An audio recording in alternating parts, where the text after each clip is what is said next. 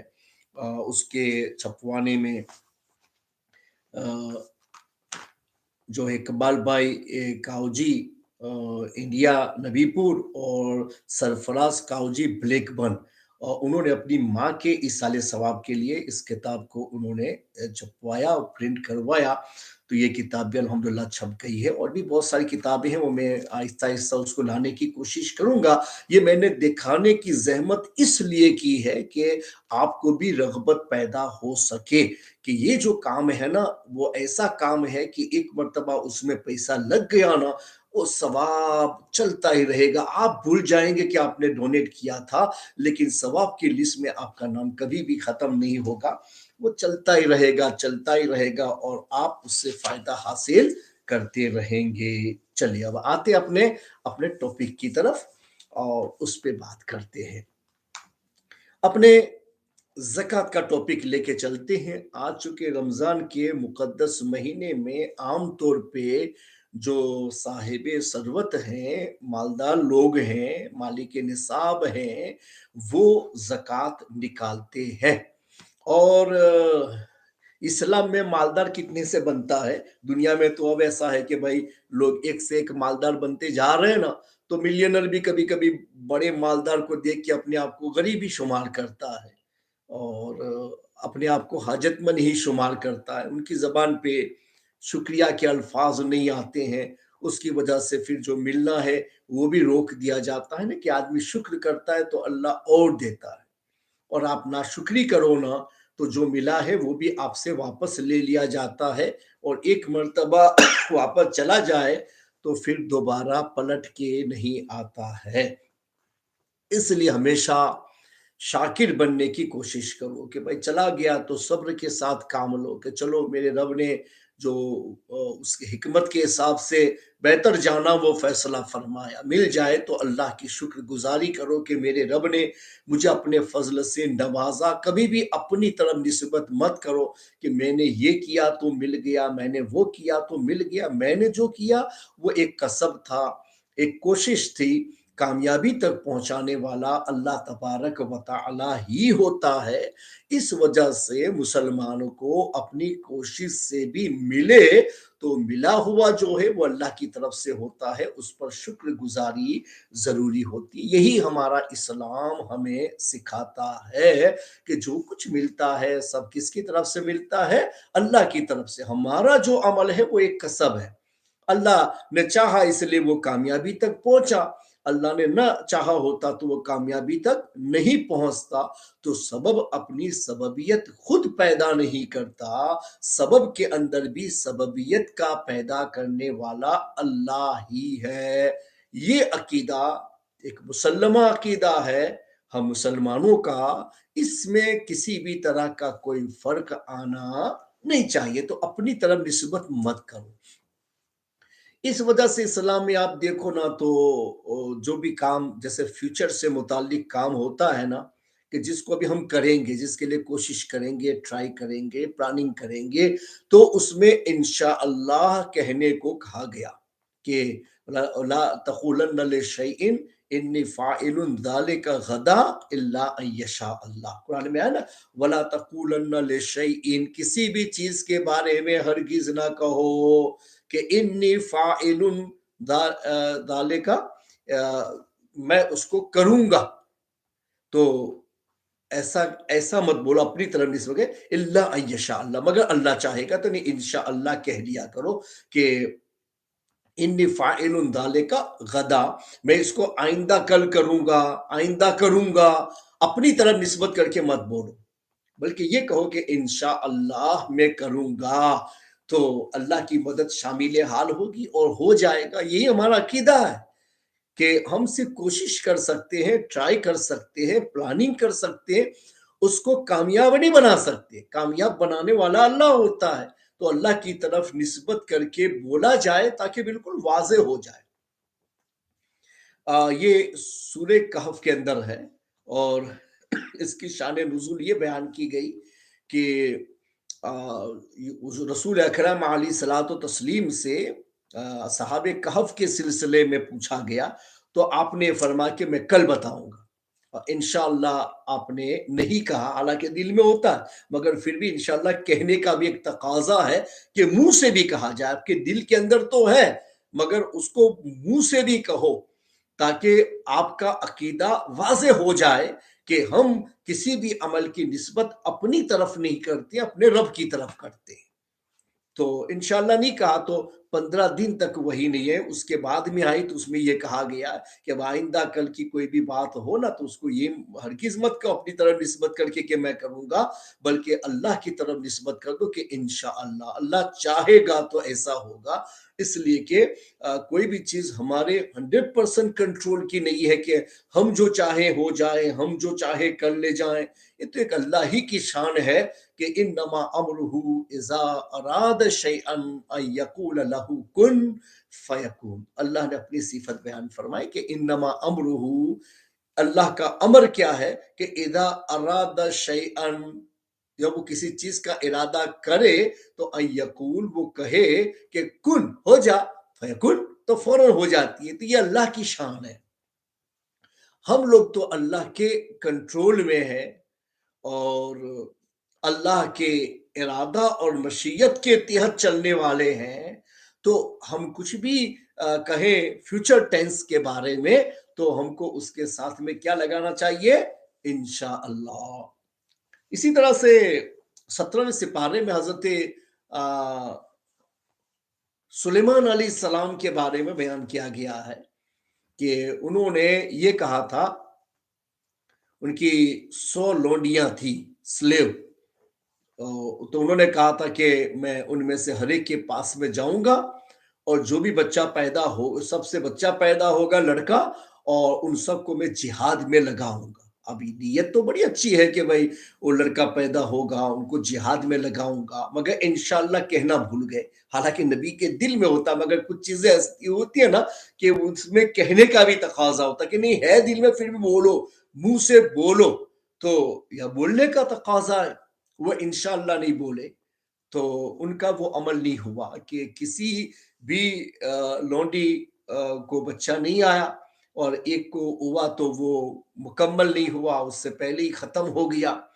تو نیت تو اچھی تھی مگر انشاءاللہ کہنا بھول گئے تو وہ کام نہیں ہوا، یہ بتانے کے لیے کہ اسباب کے اندر سببیت خود نہیں آتی ہے، وہ اللہ پیدا کرتا ہے۔ جیسے ہم نے دوائی کھائی تو یہ مت سمجھو کہ دوائی کھانے سے اچھا ہو ہی جائے گا، نہیں، دوا ایک سبب ہے، اللہ چاہے گا تو شفا ملے گی، تو دوا کھا کر بھی ہم بولیں گے کہ انشاءاللہ اچھا ہو جائے گا، انشاءاللہ شفا مل جائے گی، یعنی اللہ کے چاہنے سے، کیونکہ دوائی جو ہے اس میں سبب ہے مگر وہ خود سے نہیں آتا ہے، اللہ کے چاہنے سے آتا ہے۔ تو یہ میں آپ کو اس لیے سکھانے جا رہا ہوں کہ ہمارا عقیدہ کیا ہو جائے؟ پختہ ہو جائے، عقیدہ مضبوط ہو جائے، ہماری زبان سے کوئی ایسے غلط کلمات نہ نکلیں کہ جس کی وجہ سے ہم پرابلم میں چلے جائیں، ایسا نہیں ہونا چاہیے۔ اس لیے میں آپ کو بالکل سیدھی سیدھی اور سمپل زبان میں بتاتا ہوں کہ ہمارے جو ناظرین ہیں، سامعین ہیں، ان کے سمجھنے میں کچھ بھی فرق نہیں آنا چاہیے، ہر بات اور ہر لفظ میرا آپ کی سمجھ میں آ جائے، چونکہ امپورٹنٹ بیان سے سمجھنا ہوتا ہے، مزہ لینا نہیں ہوتا۔ یہ تو الگ بات ہے کہ ہم لوگ کہتے ہیں کہ بھائی فلاں کے بیان میں بہت مزہ آیا، مزہ لینے کے لیے بیان نہیں ہوتا ہے، سمجھ کر کے عمل کرنے کے لیے بیان ہوتا ہے۔ تو اس لیے ہم سیدھے سیدھے سمپل الفاظ میں آپ کے سامنے اپنی بات رکھتے ہیں قرآن و حدیث کی روشنی میں، کہ آسانی سے آپ کی سمجھ میں آ جائے اور آپ اپنا کام مذہب کے مطابق کر لے جائیں۔ اسی طرح سے ایک یہ کیا ہے، لطیفے کی بات ہے، لطیفہ جوک کی بات ہے، ہنسی مذاق کی بات ہے، مگر کچھ ہنسی مذاق کی باتیں ایسی ہوتی ہیں نا کہ وہ فائدے کی ہوتی ہیں، اس سے فائدہ ہو جائے تو ایسا ہنسی مذاق کبھی کبھی چل جاتا ہے، جائز ہے، بلکہ ہمارے نبی اکرم علیہ الصلوۃ والتسلیم بھی اس طرح کا مفید جو یعنی مذاق ہے وہ کبھی کر لیا کرتے تھے. جیسے حدیث میں آیا ہے کہ ہمارے آقا و مولا صلی اللہ علیہ وسلم کی بارگاہ میں ایک بڈھی آئی، بوڑھی عورت بڈھی آئی، اور آ کر کے اس نے حضور پاک علیہ الصلوۃ والتسلیم سے یہ عریضہ پیش کیا کہ اللہ کے رسول صلی اللہ علیہ وسلم آپ میرے لیے دعا کریں کہ اللہ مجھے جنت عطا فرمائے، جنت میں جانے کی دعا کر دیجیے. تو حضور اکرم علیہ صلاۃ تسلیم نے ان سے کیا کہا کہ نہیں، بوڑھی تو جنت میں نہیں جائے گی. اب وہ رونے لگی کہ حضور تو منع کر رہا ہے کہ بوڑھی جنت میں نہیں جائے گی، تو کیا میں جہنم میں جاؤں گی؟ تو وہ رونے لگی. تو ہمارے آقا مولا صلی اللہ علیہ وسلم نے مسکرا کر کے فرمایا کہ بوڑھی جو ہے نا، وہ بوڑھی ہونے کی حالت میں جنت میں نہیں جائے گی. جنت میں جو بھی جائے گا نا، ان کو جوان بنا دیا جائے گا. 30 سال کی عمر کے سب لوگ ہو جائیں گے اور اسی ایج کے حساب سے جنت میں ان کو پہنچا جائے گا، رکھا جائے گا. ان کا جو قد ہے نا، لینتھ جو ان کی ہے، وہ حضرت آدم علیہ السلام کے قد کے برابر 60 گز کی ہوگی. 60 یارڈ سمجھ لیجئے، 60 گز کی لمبائی سب کی ہوگی، عورتوں کی بھی اور مردوں کی بھی. اور سب کو ان کی چوائس کی خوبصورتی عطا فرما دی جائے گی. تو دیکھو یہ مذاق تو ہوا نا کہ بھائی بوڑھی جنت میں نہیں جائے گی، وہ رونے لگی. تو حضور نے فرمایا کہ وہ اس مطلب تم بوڑھی پوزیشن میں نہیں جاؤ گے، جوان بنا دیا جائے گا، پھر تم کو جنت میں بھیجا جائے گا. تو پھر اس نے بھی خوشی کا اظہار کیا. تو یہ ایک ایسا مذاق ہے کہ جس میں ایک فائدہ ہے، دلچسپی بھی ہے اور فائدہ بھی ہے. تو ایسا کر سکتے ہیں. تو اسی حساب سے میں آپ کو یہ ایک لطیفہ بتانے جا رہا ہوں کہ ایک آدمی ہے، اس نے اپنے پاکٹ میں پیسے رکھے اور وہ بفیلو خریدنے کے لیے جا رہا تھا. بفیلو انڈیا میں لوگ بائی کرتے ہیں، یا کاؤ ہوتی، وہاں بفیلو زیادہ ہوتا. بفیلو خریدنے کے لیے وہ جانے لگا. اس کے دوست نے پوچھا کہ بھائی کہاں جا رہے ہو؟ وہ کہا بھینس خریدنے جا رہا ہوں. تو بس ابھی جاتا ہوں، لے کے آتا ہوں. تو اس نے کہا کہ یہ آنے والا کام ہے نا، ابھی تم نے کرنی ہے، تو ابھی جا رہے ہو، خریدو گے، فیوچر کا کام، تو انشاءاللہ بولنا چاہیے. وہ کہتا ہے کیا انشاءاللہ بولوں، میرے پاکٹ میں پیسے سب کچھ ہے، ابھی بس جاتا ہوں، لے کر کے آتا ہوں. اب ہوگا کوئی ضدی آدمی، یا کبھی کبھی جہالت بھی تو ہوتی ہے نا، آدمی وہ جہالت کی حد پہ پہنچ جائے نا، تو پھر ایسی باتیں ہو جاتی ہیں. مسلمانوں سے بھی ایسی چک ہو جاتی ہے. اس نے نہیں کہا، چلا گیا. اور وہاں گیا تو راستے میں کیا ہوا کہ اس کی پاکٹ کٹ گئی اور اس میں سے پیسے نکل گئے. اب وہ تو گیا، اس کو تو پتا ہے کہ بھئی میں پیسہ لے کے آیا ہوں. اس نے سودا کیا فیلو کا اور طے ہو گیا کہ اتنا پیسہ دینا ہے. اس نے اپنے پاکٹ میں ہاتھ ڈالا تو ہاتھ بالکل آر پار ہو گیا. یہ کہتا ہے پیسے کہاں چلے گئے، تو پاکٹ کٹ گیا ہے. اب بیچارہ پریشان، اب مایوس ہو کر کے واپس آیا. دیکھو لے کے گیا نا پیسہ، لے کے ابھی جاتا ہوں، لے کے آتا ہوں، پیسہ بھی ہے، سب کچھ ہے، سب سارا انتظام کر لیا، مگر پھر بھی انشاءاللہ کہو کہ وہ فیوچر جو کام بنانے والا ہے وہ تو اللہ، ہم تو اسباب اور کسب کر سکتے، باقی کچھ نہیں کر سکتے. اب وہ مایوس واپس آیا.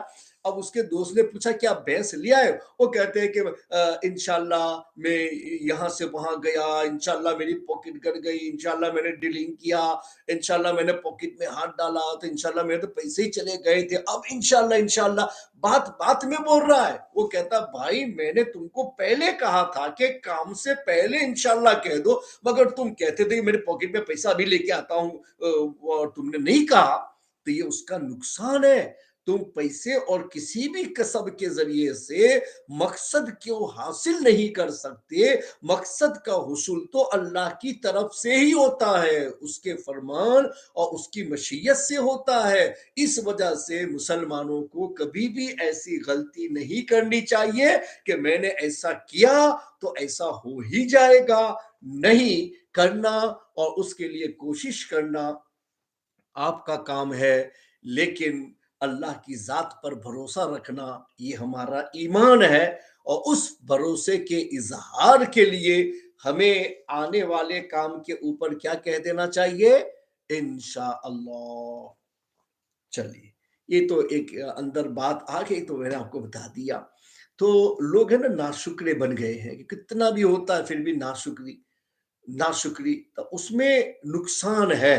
ناشکری میں کہ بھئی اللہ دیتا ہے پھر بھی تم منع کر رہے ہو، اللہ دیتا ہے پھر بھی تم انکار پہ جا رہے ہو، اللہ دیتا ہے پھر بھی تم شکایت پہ جا رہے ہو۔ ہمیں تو یہ ہونا چاہیے کہ ہم اپنے رب کی شکایت ہی نہ کریں۔ ہر چیز میں ہم شکایت رب کی کیوں لائیں گے؟ بھئی میرا رب ہے، وہ مجھے دے گا پھر بھی الحمدللہ، نہیں دے گا پھر بھی الحمدللہ، کہ مجھے نہیں معلوم ہے کہ وہ چیز میرے حق میں بہتر تھی یا نہیں تھی، ہو سکتا ہے بہتر نہ ہو، اس لیے میرے رب نے مجھ سے اس کو لے لیا یا مجھے نہ دیا۔ تو ہمیں شکایت کرنے کا موقع نہیں ملنا چاہیے، اور ہمیں شکایت کا موقع زبان پہ شکایت لانی بھی نہیں چاہیے کہ اپنا رب ہے، ہمیں ہر حال میں اپنے رب سے راضی رہنا ہے، تو پھر اپنے رب کے خلاف شکایت کیسے کریں گے؟ تو یہ ایک بہت بڑی جو ہے نا ہم لوگوں کی ذہانت کی کمزوری سمجھیے نا بھائی۔ میں نے آپ کو بتا نا کہ مسلمان ہو تو سب کچھ مسلمان بنا دو، تو دماغ بھی مسلمان بن جائے نا، تو سب کچھ اسلام اسلام اسلام، ہر جگہ پر اسلام اسلام اسلام ہی چلتا رہے گا۔ مگر اب ایسا کم ہو گیا، چونکہ دماغ میں اسلام ہم کم رکھتے ہیں، اس لیے ہر جگہ پر اسلام یاد نہیں آتا ہے۔ تو ہر جگہ پر اسلام رہنا چاہیے دماغ میں، اور اسی کے مطابق ہمیں کام انجام دینا چاہیے۔ تو ناشکری کے الفاظ کبھی زبان پہ مت لاؤ۔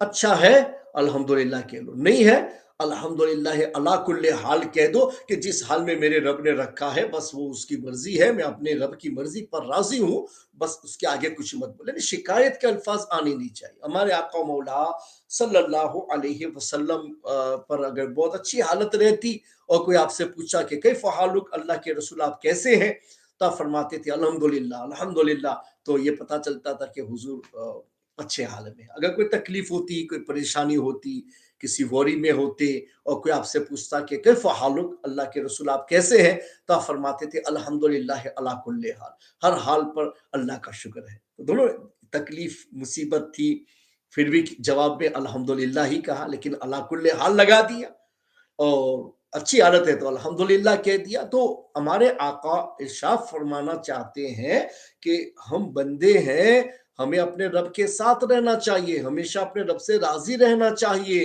اور ناشکری کے الفاظ اپنی زبان پر نہیں لانا چاہیے۔ اللہ کو ناشکری کے الفاظ پسند نہیں ہے۔ جیسے اللہ نے فرمایا فَاذْكُرُونِي أَذْكُرُكُمْ وَاشْكُرُوا لِي وَلَا تَكْفُرُونَ، تو مجھے یاد کرو میں تمہیں یاد کروں گا۔ تو اگر آپ یہ چاہتے ہو کہ اللہ آپ کو یاد کرے تو آپ کو کیا کرنا چاہیے؟ اللہ کو یاد کرنا چاہیے، اللہ کا ذکر کرو، نماز پڑھو، عبادت کرو، تو اللہ کو ہم یاد کرتے ہیں، تو اللہ کی یہاں ہمارا بھی ذکر ہوتا ہے کہ دیکھو میرا بندہ ذکر کر رہا ہے، تنہائی میں ہو تو تنہائی میں، لوگوں کے اندر ہو تو وہاں فرشتوں کی جماعت میں ہمارا ذکر ہوتا ہے۔ لیکن ہوتا ہے آپ اللہ کو یاد کرو تو اللہ کے یہاں آپ کو یاد کیا جاتا ہے۔ تو یہ ایک قرآن نے ایک بہت اچھا نسخہ ہمیں بتا دیا کہ بھئی میرا رب مجھے یاد رکھے، تو مجھے ہمیشہ اپنے رب کو یاد رکھنا چاہیے، تو میرا رب مجھے یاد رکھے گا۔ تو اللہ کا ذکر کرو، اللہ کو یاد رکھو، اللہ آپ کو یاد رکھے گا، یہ قرآن کہہ رہا ہے۔ پھر اللہ نے کہا وَاشْكُرُوا لِي، میرا شکر ادا کرو، وَلَا تَكْفُرُونَ، اور میری ناشکری مت کرو۔ ناشکری کا وبال کیا ہے؟ تو اللہ فرماتا لَئِن شَكَرْتُمْ لَأَزِيدَنَّكُمْ وَلَئِن كَفَرْتُمْ إِنَّ عَذَابِي لَشَدِيدٌ۔ اللہ نے فرمایا اگر تم شکر کرو گے تو میں ضرور تمہاری نعمت میں اضافہ کروں گا، بڑھاؤں گا، زیادہ کر دوں گا، جتنا ہے اس سے اور زیادہ دوں گا، کہ تم نے میری نعمت لے کر کے ناشکری نہیں کی ہے، تم میرا شکر ادا کر رہے ہو، تو 2 دیا تھا تو اب 4 دے دوں گا، 4 دیا تھا تو 8 دے دوں گا، ملتا ہی رہے گا۔ شکر ادا کرو، یہ فائدہ شکر کا ہے۔ لَئِن شَكَرْتُمْ لَأَزِيدَنَّكُمْ وَلَئِن كَفَرْتُمْ إِنَّ عَذَابِي لَشَدِيدٌ، اور اگر تم میری ناشکری کرو گے تو میرا عذاب بہت سخت ہے، یعنی پھر میں تمہیں عذاب میں مبتلا کر دوں گا۔